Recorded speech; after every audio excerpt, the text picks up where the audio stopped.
بالنسبة للناس اللي كيعانيوا من الكحة الجافة، السعال الحاد، نزلات البرد والإنفلونزا، كذلك التهاب الحلق أو البلعم، اليوم غادي نبارطاجي معكم واحد الوصفة مجربة واللي المفعول ديالها كالسحر في علاج نزلات البرد، التهاب البلعم، كذلك الكحة الجافة.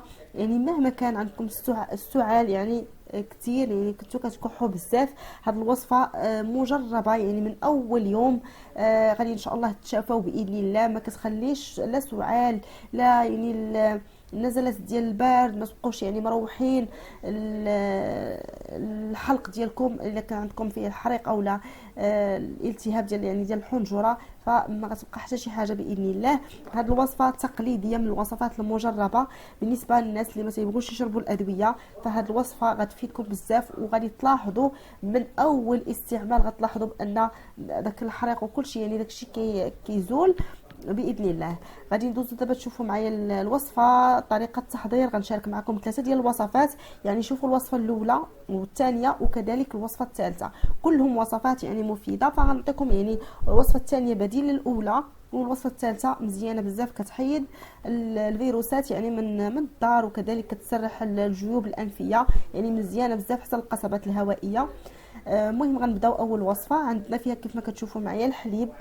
انا خديت هنا كاس ديال الحليب، كاس صغير ديال الحليب، ممكن ديروا حتى كاس كبير ماشي مشكل. هنا غنوريكم غير الطريقه. غادي نحتاجوا لثاني مكون هو الزنجبير او السكينجبير. هذا المكون هذا رائع وصراحه معجزه في علاج بزاف ديال الامراض، ماشي غير الزكام، ماشي غير نزلات البرد، ماشي غير الكحه او السعال، يعني كيعالج بزاف ديال الامراض، هو مزيان بزاف. غادي ناخذو حنا مطحون، غنحتاجو في هذه الوصفه يعني مطحون. هنا غادي نحتاجو كيف ما قلت لكم مطحون. هنا غير واحد بين قوسين بالنسبه للوليدات اللي ما كيبغوش يشربوا الادويه، هاد الوصفه مزيانه ليهم بزاف، كتخرج البرد، تتنظف الصدر، كذلك ما كتخليش يعني النزلات ديال البرد يعني تخليهمش مروحين الا كانوا النويفات ديالهم كيسيلوا، مزيانه بزاف يعني كتخرج البرد وكتنظف الصدر، يعني كتحيد كاع دوك التعفنات، مزيانه بزاف. غير هي اللي بغيت نقول لكم ديروا لهم غير كميه قليله ديال السكينجبير اولا الزنجبير مطحون، لانه غيجيهم شويه بحال المذاق مجهد حار كما كتعرفوا. السكينجبير كتعرفوا داك الطيبه ديالو زوينه، ولكن بالنسبه للولاد ما غاديش يقدروا يشربوه لينا في هذه الوصفه، غير غديروا ليهم يعني كميه قليله، غير ويس معلقه ديال سكينجبير هكا غادي يشربوه لكم وغادي يجيهم مزيان. كنديروا احنا بالنسبه للكبار يعني كناخذوا كاس ديال الحليب ومعاه ملعقه صغيره ديال سكينجبير. درتو كاس كبير من طبيعه الحال غديروا ملعقه كبيره ديال سكينجبير مطحون. عندي هنا حب رشاد، وبالنسبه لهذا المكون هذا مكون صراحه عنده بزاف ديال الفوائد. فهو تيعالج لنا الامراض ديال الجهاز التنفسي، تيخفف لنا من الالم ديال السعال، الكحه، الاحتقان ديال الحلق، يعني كيسرح لنا الحلق ديالنا وداك الحريق كيزول. كذلك كيحتوي على فيتامين جيم اللي تيخفف لنا من الالم ديال الكحه، من الالم ديال الحنجره والحلق. كنديروا منه ملعقه كبيره. هنا بالنسبه للوليدات الصغار تديروا لهم غير كميه قليله كيف ما قلت لكم، رويس معلقه صغيره ديال سكينجبير ومعلقه صغيره مع مراش ديال حب رشاد، هكا باش ما يجيهمش المذاق مجهد ويتناولوه ليكم. هذه هي يعني القياس اللي خصكم ديروا، ما تكثروش. اما بالنسبه يعني للكبار غديروا نفس الكميه اللي درت انا، درت ملعقه كبيره تقريبا ديال حب رشاد، ملعقه صغيره ديال الزنجبير وكاس صغير ديال الحليب. الى درتو كاس كبير بطبيعه الحال غتضاعفوا الكميه.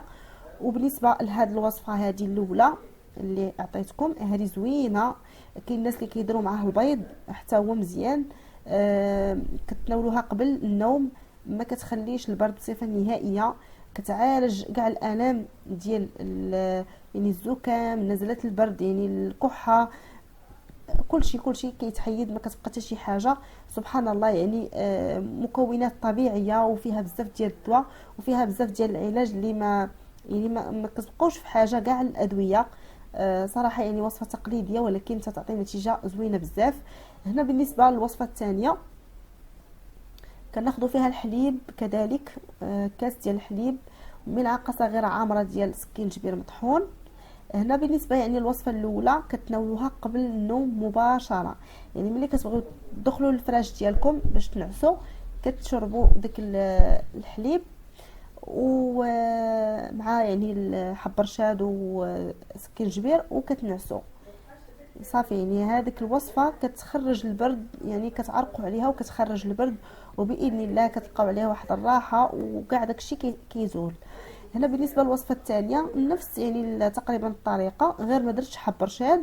وهاد الوصفه هذه الناس اللي ما كيبغيوش حب رشاد ممكن يديروا هاد الطريقه، يعني تاخذوا سكينجبير مع الحليب وكتحليوه بالعسل.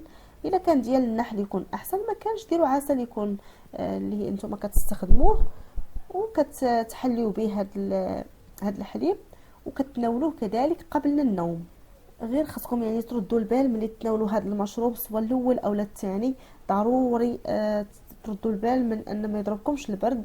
تناولوا هذا المشروب وتغطاو ويعني تدفاو باش تعرقوا وكاع داك البرد تيخرج. ديك الحرق ديال الحنجره ما كيبقاش، كذلك تنظف لكم الصدر من التعفنات، تتقضي على يعني السيلان ديال الانف، كذلك كتحبس يعني الكحه. يعني مزيانين بزاف هاد الوصفات، لا الاولى ولا الثانيه. ممكن تناولوا اي يعني وصفه من هادو سواء الاولى او الثانيه. غير يعني بالنسبه للوليدات مزيانه ليهم يعني هاد الوصفات بجوج. بغاو يتناولوا لكم حب رشاد راه يكون احسن لانه مزيان بزاف، يعني كيحيد البرد. بغاو يتناولوا لكم غير سكينجبير والعسل والحليب راه حتى هو مزيان. وغير ما تكثروش ليهم، يعني كميه قليله ويتناولوا المشروب وينعسوا نيشان باش هكا ما يبقاوش يدوروا ويضربهم البرد، وبالتالي كيزيد هذاك الشيء كيزيد يكثر. فلهذا يعني ردوا البال. هنا غادي نعطيكم واحد الوصفه اللي غادي ديروها كبخار، يعني غادي تستنشقوها وكذلك ديروها في الدار. فإلا كان شي واحد صاب بالنزلات ديال البرد الكحه ولا هذا الرواح يعني الزكام ما كيتعادوش الناس اللي معاه، غديروا هذه الوصفه ان شاء الله. بالنسبه يعني الا كان عندكم شي واحد في الدار ضاربوا البرد، فغادي تديروها في الصباح وفي العشيه، كتقتل الفيروسات اللي كيكونوا في الدار، ما كتخلي حتى شي حاجه. كذلك يعني مزيانه يعني ديروها يعني كحمام مريم، او يعني تشموها، يعني ديروا واحد الفولار يعني فوق راسكم، وبعد ما كيغلاو هاد المكونات كتستنشقوهم. هنا اشنو عندنا الكاليتوس كيف ما كتشوفوا معايا اللي هو هذا، وعندنا كذلك المكون الثاني اللي درت هو الشيح. يعني الشيح والكاليتوس هادو مزيانين بزاف النزلات ديال البرد الزكام، يعني كاع هاد الشيء كديروهم كتزيدوا عليهم الماء وكتخليهم كيغلاو مزيان. فداك البخار ملي البخار تيطلع كتخليوه مزيان تيغلاو باش ديك الرائحه ديال هادو يعني ديال الكاليتوس وكذلك الشيح كدور في الدار، كتنقي الدار من الميكروبات من الفيروسات. كما قلت لكم شي واحد عنده مصاب بالزكام ما حتى واحد ما تيتعادى، ما كيبقاش ديك الريحه كدور والفيروسات منتشرين.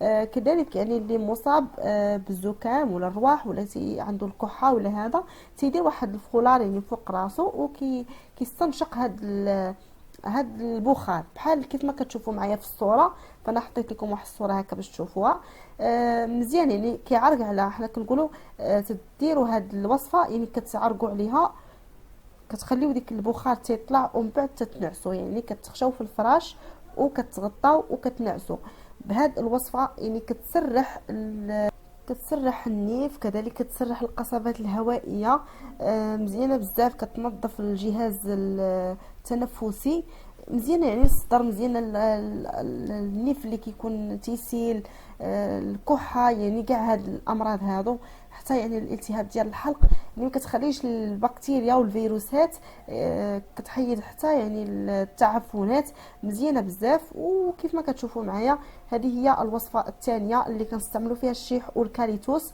ممكن تستعملوا حتى الزعتر معاهم حتى هو مزيان، اولا فليو حتى هو يعني مزيان.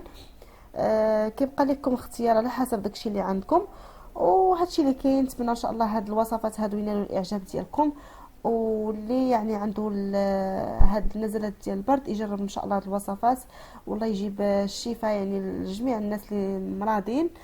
ونتلاقاو ان شاء الله مع فيديو جديد، مع وصفة جديدة، وفي امان الله.